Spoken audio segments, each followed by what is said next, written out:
Здравейте, приятели, продавам колата Citroen C3. Характеристиките са, брат, честно ви казвам, 64 коня, 90, 100, 110 направо кърти асфалта, брат.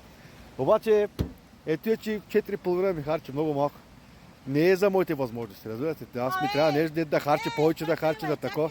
Някой по-беден от мене, разбирате. Стига приказва да ти прави, така продавам колата. Беден девика, бе. От тебе по-диленджия има ли?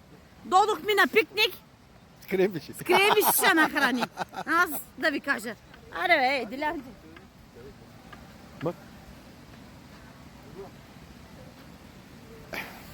Добре, ма защо правиш? Нали сега клип правя? Колата ще продавам за 300 евро.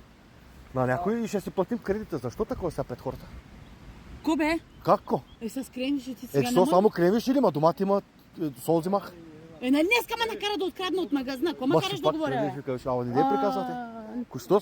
Момчета, днеска не ме ли накара да открадна, че сега ще нахрани тук? Не е съпрено толкова. Ето те стават има храни, ще ли? Хората, дето откраднах от магазина. Те нахранят, кажеш. Ето горе-долу те става.